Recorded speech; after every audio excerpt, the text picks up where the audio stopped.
देश दुनिया की तमाम बड़ी खबरों को देखने के लिए हमारे चैनल को सब्सक्राइब करें और बेल आइकन को दबाएं ताकि सबसे बड़ी खबर सबसे पहले आप तक पहुंच सके। आइए आपको दिखाते हैं इस वक्त की सबसे बड़ी खबर।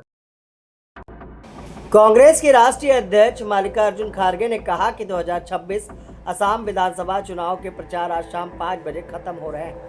पहली बात, आप अपने वोट से असम की सबसे भ्रष्ट सरकार को सत्ता से बाहर करना है। दूसरी बात, असम के लोगों को भ्रष्ट और अहंकारी मुख्यमंत्री नहीं चाहिए। तीसरी बात, ये सीएम लोगों के विकास के लिए काम करने के बजाय खुद के विकास पर काम कर रहे हैं। जनता कहती है वो हमको उसका एहसास होता है और ये हमारे गौरव गोगोई को सीएम का बेटा बोलकर मजाक उड़ाते हैं।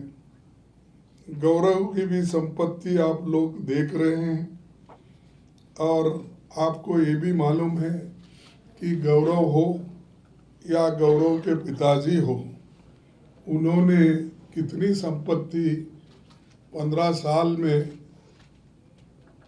की।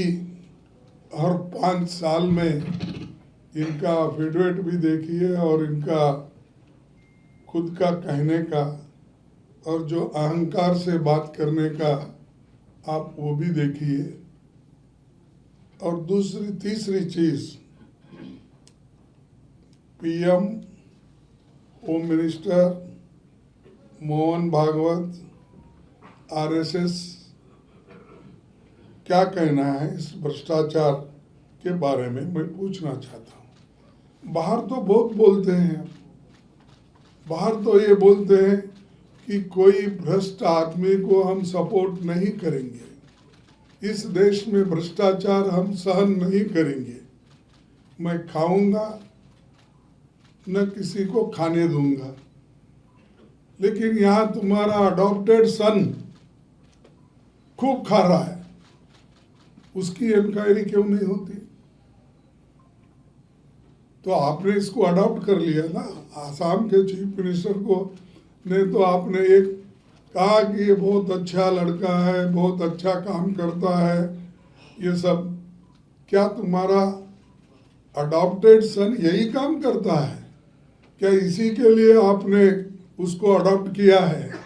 खैर, गौरव गोगोई तरुण गोगोई का बेटा, ठीक है, उन्हें तो ऐसी कामें नहीं की, उनके पिताजी ने नहीं किया, उनका बेटे ने नहीं किया। लेकिन ये अडॉप्टेड सन आपका न खाऊंगा न खाने दूंगा, तो खुद भी अपने पार्टी के लिए खूब पैसा जमाते हैं और अपने अडॉप्टेड सन को भी खूब खाने देते हैं।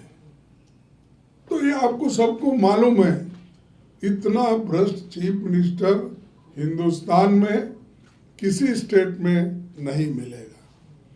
और क्या ये ईमानदार की नीति है, राजनीति है? मैं यही सवाल बीजेपी और आरएसएस के नेताओं को पूछता हूँ। असम का बेटा जुबीन को न्याय नहीं मिला, फास्ट ट्रैक कोर्ट तुरंत बनाने के बजाय 6 महीने के बाद बनाया।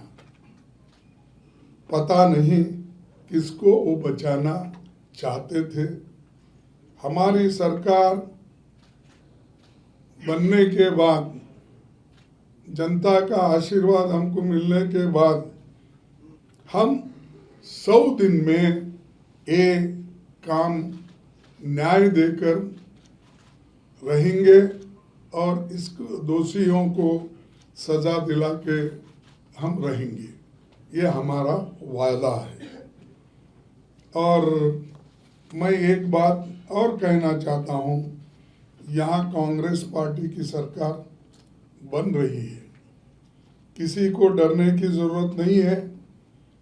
खास करके महिलाओं को, माताओं को, बहनों से कहना चाहता हूँ कि आपको सरकार की तरफ से हर महीने जो आज पैसे मिल रहे हैं, हम ये वायदा करते हैं कि वो स्कीम हम कंटिन्यू करेंगे, बल्कि उसमें ऐड करके भी हम देंगे।